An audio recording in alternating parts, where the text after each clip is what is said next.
Hey guys, it's Mitch. How's it going?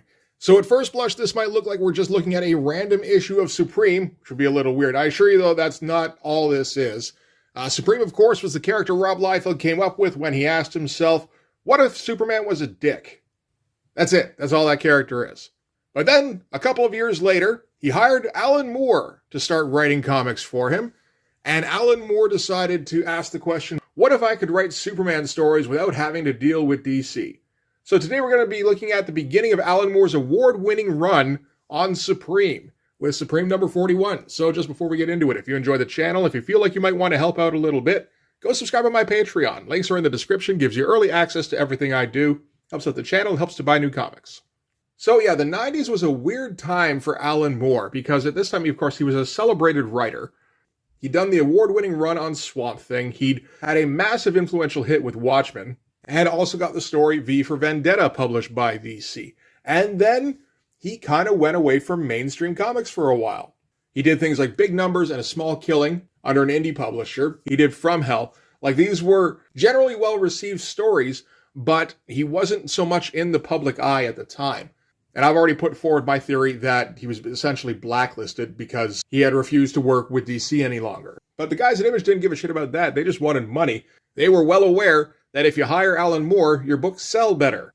So Todd McFarlane hired him to write an issue of Spawn. They convinced him to write 6 issues of a comic pastiching the early days of the Marvel boom in 1963. Todd McFarlane again later got him to write a 3-issue Violator story, which is one of the better Spawn properties that was ever produced, I think. And then around this time, Rob Liefeld seemed to realize, wait a minute, so we can just hire Alan Moore to write comics and he'll do it? So naturally, he got him to write Violator Bad Rock for whatever reason. And then, again, for whatever reason, Alan Moore started writing Supreme. I would assume it was a matter of him and Rob discussing, the way that Extreme Studios was going at the time. And maybe Rob said, hey, is there anything I'm putting out there that you would like to write? What about Brigade? And I imagine Alan Moore looked at Supreme, which was, a book that wasn't really going anywhere. Like, it had managed to kind of trudge along and was still around at issue 40 somehow, even without having any real kind of purpose. I realized it was a Superman-type character and went, well, I can do Superman stories. Alan Moore, of course, wrote Whatever Happened to the Man of Tomorrow story, which is considered a classic. So, why not give him the book to see if he can try and revamp it? So that's exactly what he's going to do on this. This is a full-on reboot where Alan Moore decides to change the character around. And of course, because it's Alan Moore, he's going to do it in a pretty interesting way. So why don't we get into this? We can start with the cover, which is an homage to the Superman #1 cover, as done by Jerry Ordway, who has spent plenty of time with Superman himself. And that's a pretty good cover. I'm not super familiar with Jerry Ordway other than, WildStar. I did a WildStar video, and WildStar's pretty good. It's very solid comic book art, which is what I would say about this. It's not trying to be super realistic. It's not trying to be super extreme. It's just, it's a solid shot, mirroring the Superman #1 cover. And we can get the flavor of what Alan Moore is going to be trying to go for in this one immediately with, complete in this issue, a great 3-part novel. See the Man of Majesty confronted by the land of 1,000 Supremes. Like, this is not the kind of stuff you would normally put on an Image comic book cover. But, Alan Moore wants to do something that's old school, and Rob Liefeld's more than happy to pay him $10,000 a script to do that. So let's open this up. So again, we're going to start off with kind of I think a different look for a Supreme comic. This whole thing, at last, the comic you've dreamt about is here. The Supreme Story of the Year, proudly put, like you wouldn't see this in any Image comic ever. So this is going to be written by Alan Moore, penciled by Joe Bennett. I actually know Joe Bennett because of, I read The Immortal Hulk.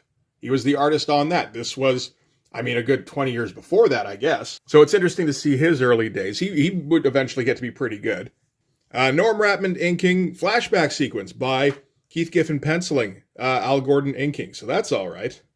Todd Klein doing the lettering, Eric Stevenson doing the editing. Eric Stevenson is telling Alan Moore whether or not his script is appropriate. All right. Oh, and I guess Kurt Swan just passed away right around this time. That's a shame.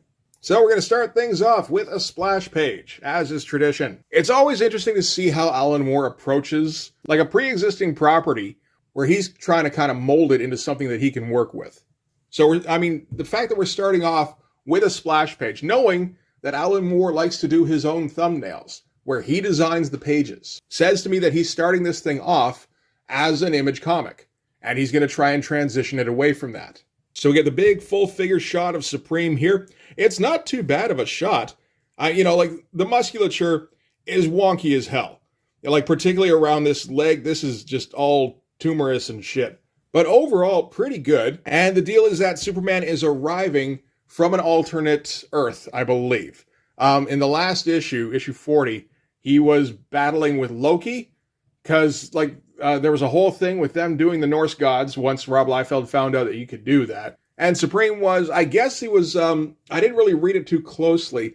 It seemed like he was teleported away to another Earth with other, replacement Supremes. Supreme's a bit of a weird book in that it seems like no one was ever sure what they wanted to do with the character. Somebody would stick around for a little while to write it. Like Brian Murray started out as the writer slash penciler slash inker slash colorist, basically. And then, other people would take over and it would go in different directions. There was the whole thing with the Images of Tomorrow, where we kind of flash forward a couple of years to where Supreme was battling like a more evil version of himself.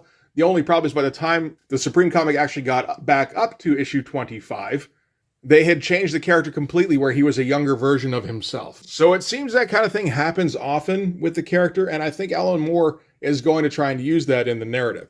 So what we're having here is Supreme is arriving back home from whatever alternate dimension, alternate planet, whatever he's been to find that something is wrong with the Earth. It seems to be like double exposed, where it's essentially two images presented as one, which is a weird concept. Supreme flies down and he's just thinking to himself how weird all of this is. And he's going to let us know that he's been experiencing memory gaps lately, where he actually can't remember a whole lot of his history, like bits and pieces here and there. As he passes through the atmosphere, he takes a closer look at the water molecules in the clouds and sees that even those are shifting. And he uses his microsight to find this out, and then he thinks to himself, since when do I have microsight? He eventually gets down to the seaboard here and gets down to street level to find that everything is shifting as he's watching. He sees buildings changing right before him. He sees people changing their appearances completely. And he figures this must be some leftover of whatever game Loki was playing last. And the art here is all fine. It's competent. I'm not a big fan of Joe Bennett around this time, but I'll be honest, he is still better than most of the guys Rob will get to draw something like Supreme. He particularly seems to have a good grasp on figure work, like just the poses, where a shot like this looks pretty natural and doesn't look too stiff. So Supreme is standing in the street. Everything around him is essentially frozen and changing, and he's just kind of trying to figure out what's going on when all of a sudden people swoop in on him. And it's a bunch of people that are dressed like Supreme. And we're going to find out that this is Superion, who's like a future variant. We've got Sister Supreme, who's a blaxploitation version, and Original Supreme. And there's a fun bit here where when they're first swooping in, Sister Supreme is like, look at the size of that mother freaker. We're nobody with muscles like that in our day. And I think Superion here is he looks like a 90s model. His powers may be so poorly defined as to be virtually limitless, which is pretty good. So, at the sight of a bunch of different Supremes descending on him, naturally Supreme starts to get upset, because he's a 90s character, and a 90s extreme character at that, Extreme Studios. So his first instinct is to beat the living shit out of anything he doesn't understand. Now, it doesn't hurt that he's also recently been dealing with all sorts of doppelganger Supremes. So that would naturally, I suppose, put him on edge about seeing somebody else in a Supreme outfit. Still, considering where the character's going to go from here, where he's going to become more of a Superman character, it's interesting that Supreme takes the first shot, knocks Superion flying into the other two here, sends them all hurtling down the street. I like this bit here where they're just rolling down the street here, and he's just stomping after them. He's more of a monster in this than he would be a superhero, which works for the Supreme character prior to Alan Moore's run. And at that point, Supreme gets blindsided by Squeak the Supreme Mouse. Gets knocked on his ass, gets knocked cold. So these other Supremes may be as strong as, the one we're used to, maybe not. Squeak the Supreme Mouse, though, apparently is at least a match for him. So, having calmed down because he's been unconscious for a moment, the other Supremes summon a portal. And they're telling him, come on, you want to come with us. This is where you need to be. And they all just start taking off for it. They don't try to wrangle him through it or anything. They're just like, come on, follow us. And Supreme is confused, of course. He's like, okay, I don't understand very much of what they're saying, but I understand nothing about what's going on Earth right now, and they're saying that staying on Earth would be a terrible thing, so maybe I'll just follow them. And they take off through the portal, and that's the end of Chapter 1 of our 3-part novel. Fun stuff, all pretty functional. Joe Bennett seems to have at least a little bit of facility for cartooning, so that's nice. Not everybody at Extreme Studios would have. And all this stuff here is, it's just, a tier above usual Extreme Studios artist. He's not going to go nuts with any kind of page or panel designs. I think Joe Bennett's probably a pretty young guy at this point, so I don't think we can hold that against him. Oh, that's not bad. So this is on the other side of the portal as Supreme enters the Supremacy. And we're going to slowly ease our way in. We haven't really gotten any kind of explanation as to what's going on just yet, but the Supremes are going to explain it to us step by step. Because, for one thing, the Supreme character himself, not very bright. Quick to anger, quick to try to solve problems by punching. So they've got to kind of ease him along. And they're just going to fly through this, magnificent golden city with images of Supreme all over the place. We learn a little bit about original Supreme because he's the first Supreme. He doesn't actually fly. He does the leaping long distances thing. And Superion says, I turned up in the late 60s. I'm sort of a future variant son of Supreme kind of thing. So we're starting to get the idea. It's just that, Alan Moore has no problem breaking the fourth wall. And breaking the fourth wall would not have been a common thing in a superhero mainstream comic at this time. So this would have been an interesting thing. He does have to tread a little carefully to make sure he doesn't scare off the reader at this point. And as they're descending, they see a whole crowd of Supremes, just hundreds of them. But yeah, this shot here of the floating city is quite impressive, actually. I wonder if this is the Alan Moore layout. If it is, it's very good, and you got to wonder why Alan Moore doesn't draw comics. Well, there's a reason for that. I've seen his actual finishes on some of these layouts. They're not great. But in terms of ideas for what to put down, no, he's actually quite good in terms of his design sense, I think. All right, and as they fly through, they're going to get confronted by Macro Supreme, so a giant stone golem type Supreme. And they're saying, hey, Macro Supreme, this is the latest model. He looks promising, right? Macro Supreme's like, aye, let us hope that his tenure is longer than mine own. 1 short month with not even a second appearance. So he was just a 1-month gimmick. And he says, good luck, my little friend. May you prove durable, and beware of Darius Dax. And they fly off. It's like, that was crazy. What is a Darius Dax? And Superion's like, oh, don't even worry about that. There's a good chance you don't even have a Darius Dax. And we've got other stuff to do in the meantime as they fly ahead to the Supremarch's palace. So the Supremes here, original Supreme still hasn't caught up because he doesn't fly directly. He's got to keep doing more leaps and bounds to get there. So we've got Sister Supreme, Supreme Mouse, and Superion introducing 90 Supreme to the Supremarch. If you're getting tired of hearing the word Supreme, I got bad news for you. We're going to hear it a few more times. So Supreme Mouse introduces the Supremarch as Supreme V of the 1960s Silver Dynasty. So classic Kurt Swan Superman, essentially. And he kind of drives that home by saying, I guess all of this must seem pretty strange to you, like a hoax or a dream.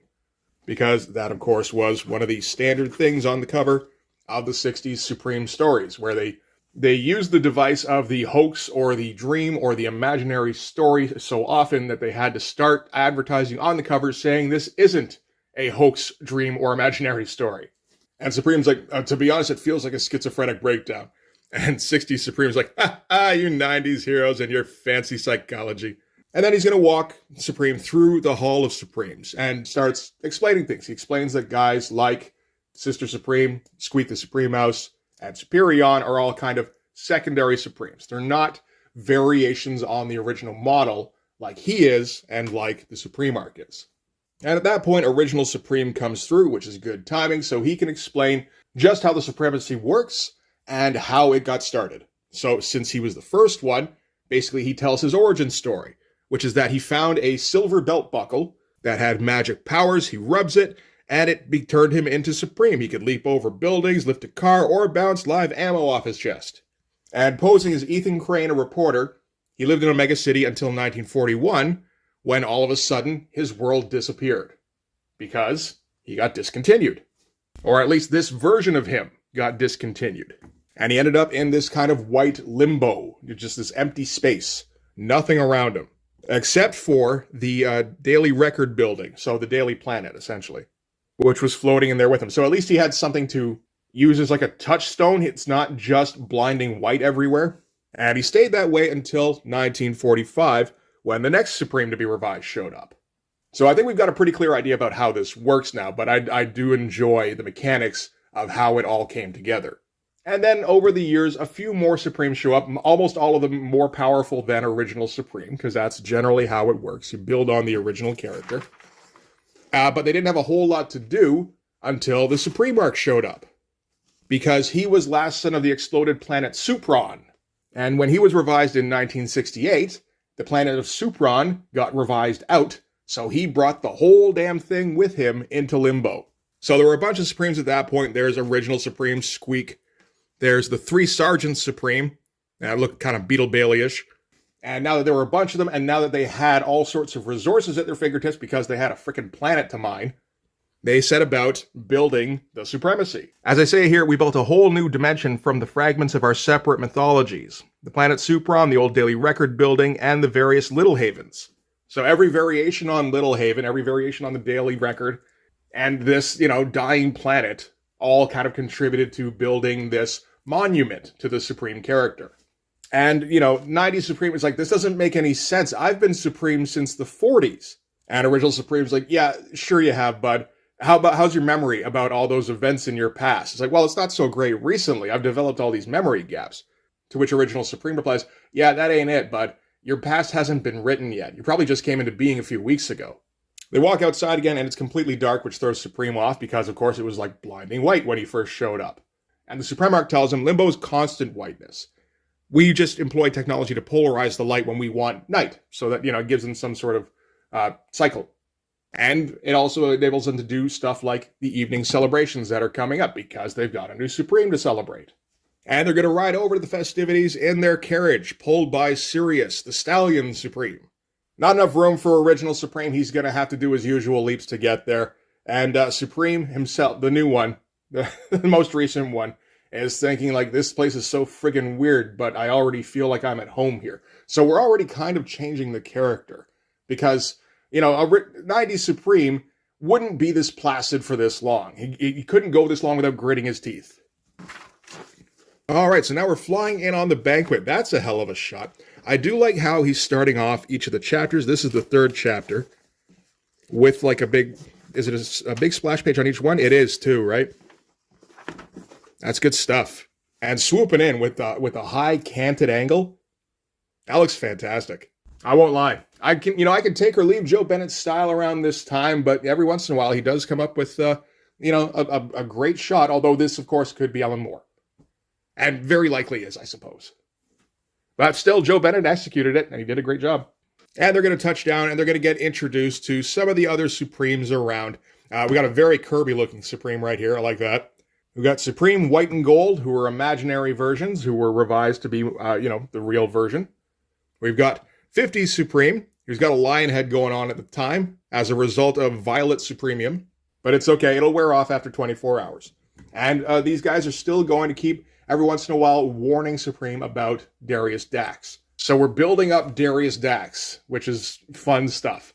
Because, it's a very 50s, 60s sounding name, but also sounds like the kind of character that Alan Moore could make really insidious. So I'd like to see how he's going to try and work that in. Oh, and then they're met by newer versions of Supreme. We've got Kid Supreme and Probe, or Lady Supreme. So these are ones that have actually shown up in the current Supreme comic.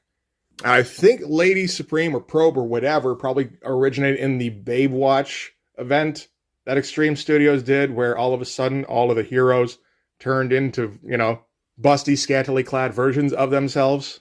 That actually happened. And they're all thrilled to be in the Supremacy. They say they popped out of the reality they were in as soon as Supreme left and showed up here. Kid Supreme particularly is thrilled because he's met Sally Supreme, who's like a secondary Supreme, like himself. And now they've met, they've gone through courtship, and they're engaged. And Supreme's like, what, aren't you engaged? Aren't you coming back to Earth with me? And he's like, leave this place? I don't think so. And Supreme's confused. He's like, why is everybody sure that I'm the next Supreme? Why not Probe or Kid Supreme? And the Supreme Arc explains, well, it's because they're just secondary Supremes. You get a lot of these just prior to a revision. It's as if the universe is desperately trying different variations to get things right before it gives up and starts again. Which is some fun fourth wall breaking shit. So Probe and Kid Supreme showed up here first as secondary characters, told them about the new Supreme, and when they realized that he wasn't showing up automatically, they figured he was special, and that's when they sent, Sister Supreme, Squeak, all them, to go and fetch him. And we get one more introduction to Supreme of the Future, who throws out a couple of possible reasons for the flickering, for the readjustment of the reality that neither one seems entirely right, but he seems like an intelligent character who might return later on. And then they're going to get ready for the Fly Past, which is a tribute for the new Supreme. All the Supremes are going to give him a procession and just give him a salute as they fly by. Kind of wish him luck in his new incarnation. And Supreme is overwhelmed, and he's like, this place is amazing. Do I actually have to go back? And Supreme Arc's like, yeah, well, you don't have to. You could stick around. It just means that your Earth won't have a Supreme. To which Supreme replies, well, no, then if that's the case, I have to go back. You can't just call yourself Supreme. You have to kind of earn it. Which the Supreme Arc likes. And he's like, okay, good job.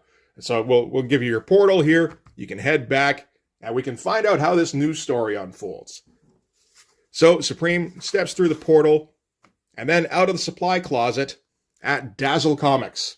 Because it turns out that Ethan Crane in this reality is a comic book penciler. Which is fun, doing the reporter thing, it's all well and good for a Superman character, but you can do the same thing with comic artists. You still got an editor, you can have Lois Lane be a writer, you still got deadlines you gotta meet, you can still have most of the mechanics of the newsroom, only just, change it to the bullpen. And considering how much fourth wall breaking we've already done, and so, kind of insinuating how much we're going to be doing in the future, it works in that context as well. All right, so now he's going to head home for the day. Gets to his apartment, which already has drawings of Supreme on it, because in this reality, that's what he does, and finds a photo of himself as a child with Ma and Pa Crane. And that's going to be the lead-in for the next issue, which is going to be all about Little Haven by the looks of it. But that's that's going to do it for Supreme number 41. Oh, and we get a preview, don't we, of New Men number 21. Oh boy, I think that's Chris Sprouse, though. How's that looking? I mean, that looks pretty good. Chris Sprouse, penciler, Al Gordon, inker. Oh, Eric Stevenson writing. That's good. John Workman Jr. as a letterer. Is that still the regular John Workman, or is that his kid? And we get no dialogue. Are we supposed to get dialogue? I don't know, but this looks absolutely fucking fantastic. Oh, there's dialogue. No! Oh, we got the Evil Dead running through the woods and getting swallowed up by the roots and the vines and shit. I mean, this is a bold new step for Eric Stevenson, not writing any words whatsoever. I think it's going to be a step up. But man, Extreme in the fucking mid-90s is a wild place to be, eh? Where all of a sudden Alan Moore is writing Supreme and Chris Sprouse is drawing New Men. Of course, then you're going to combine the two and create, just award-winning shit very shortly. Don't like the fake cover here too much, but that's okay. You get better. I guess he's still kind of young at this point, eh? But he's still so developed. His style is already right there. So yeah, that's it for that issue. So we've completely wiped out all of the past history of Supreme. Now, this issue was just about clearing the table, giving us a blank sheet to draw on going forward. So from here on, we're going to have to start building up the new mythology. I do enjoy how skillfully Alan Moore does this kind of stuff, where it all seems perfectly natural. It all fits into the context of the comic book. I do wonder if Alan Moore had any input into the story leading up to this, with the doppelgangers, with Loki, whatever. So kind of knocking Supreme off balance and getting him used to seeing alternate Supremes. Because that's some pretty good lead-up stuff. But if he didn't, yeah, I guess he might have just scripted this on the fly, which would be, again, pretty impressive. So yeah, we're going to keep sticking with Supreme. We're going to see exactly how he goes about building up the character and gives him, classic Superman-style problems to deal with. And I mean, we've seen how exactly those will go with stuff like Tom Strong. I haven't read these issues of Supreme though, so I'm looking forward to this quite a bit. I do like how the king of the Supremes is the 60s Kurt Swan Supreme. So like the iconic version of the character. I think that's pretty great. So anyway, that's going to do it for this one. Thanks very much for watching. If you like this video, please hit like, hit subscribe, hit the notification so you know when the next one's coming out. Go over and subscribe to my Patreon. It gives you early access to everything I do, from the Blood Force stuff to the YouTube videos before they get uploaded to YouTube, as well as some Patreon exclusive content. You can also follow me on Instagram and DM me there for commissions, and you can join the Blood Force Discord server. But yeah, that's going to do it. Thanks again for watching, guys. I'll see you in the next one. Bye-bye.